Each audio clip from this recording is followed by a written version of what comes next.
Hello viewers, Namaste. నేను doctor Kranthirmayi fertility consultant at Sri fertility centre here at Srinagar colony branch. So ఇవాళ మనం discuss చేయబోయే topic abortion అయిన తర్వాత ఎన్ని మంత్స్కి మళ్ళీ ప్రెగ్నెన్సీ ప్లాన్ చేసుకోవాలి అనే దాని మీద డిస్కస్ చేద్దాం.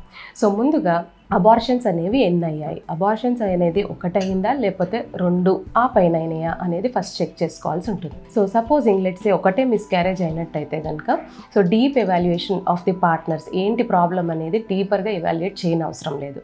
అదే 2 లేదా 3 దానిపై మిస్క్యారేజెస్, రికరెంట్ మిస్క్యారేజెస్ అంటాం. సో అలా రికరెంట్గా అబార్షన్స్ అయితే కనుక ప్రాబ్లం ఎక్కడుంది అనేది ప్రాపర్గా ఎవాల్యుయేట్ చేసుకోవాల్సి ఉంటుంది.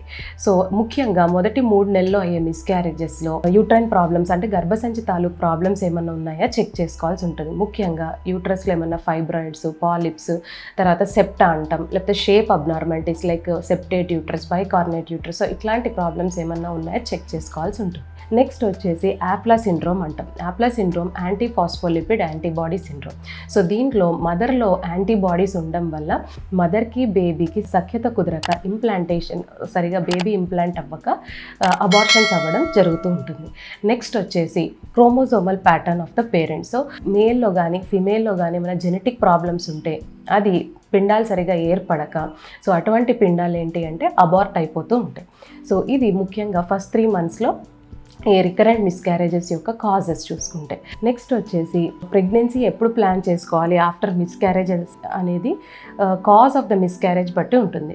లైక్ ఫర్ ఎగ్జాంపుల్ ఒకవేళ హై షుగర్స్ వల్ల మిస్క్యారేజెస్ అయినా, లేదా అంటే ఏమన్నా metabolic problems like thyroid issues ఏమన్నా ఉన్నా, సో ఇట్లాంటివి ఏంటి అంటే ఫస్ట్ కరెక్ట్ చేసుకున్న తర్వాత ప్రెగ్నెన్సీ అనేది ప్లాన్ చేసుకోవాలి. సపోజింగ్ లెట్స్ సే ముందు ప్రెగ్నెన్సీలో కనుక బ్రెయిన్ ప్రాబ్లమ్స్ అంటే బ్రెయిన్ స్పైనల్ కార్డ్ ఫార్మేషన్ సరిగా లేక supposing medical termination of pregnancy చేసినట్లయితే కనుక ఆ తర్వాత ప్రెగ్నెన్సీలో వెరీ కన్సెప్షనల్గా ఈ ఫోలిక్ యాసిడ్ ఇచ్చి కనీసం ఒక 2 to 3 మంత్స్ ప్రెగ్నెన్సీని డిలే చేయడం అనేది, అంటే 2 to 3 మంత్స్ కూడా పెరీ కన్సెప్షనల్గా ఫోలిక్ యాసిడ్ వేసుకొని నెక్స్ట్ ప్రెగ్నెన్సీ ప్లాన్ చేసుకోవడం అనేది is a correct option. So ఇలా పెరీ కన్సెప్షనల్గా ఫోలిక్ యాసిడ్ తీసుకొని కనీసం ఒక 2 to 3 మంత్స్ బ్రేక్ తీసుకోవడం వల్ల ఈ న్యూరల్ ట్యూబ్ డిఫెక్ట్స్ అనేవి మళ్ళీ రిపీట్ అవ్వకుండా ఉంటుంది. ఎస్పెషలీ ఫోలిక్ యాసిడ్ డెఫిషియన్సీ వల్ల what ever neural tube defects ముందు ప్రెగ్నెన్సీలో ఫామ్ అయినాయో అవి మళ్ళీ రివర్ట్ బ్యాక్ కాకుండా ఉంటుంది. సో ఈ ఫోలిక్ యాసిడ్ అనేది it helps in the brain and spinal cord formation. మనకి ఈవెన్ బిఫోర్ మనం ప్రెగ్నెంట్ అని తెలుసుకునే ముందే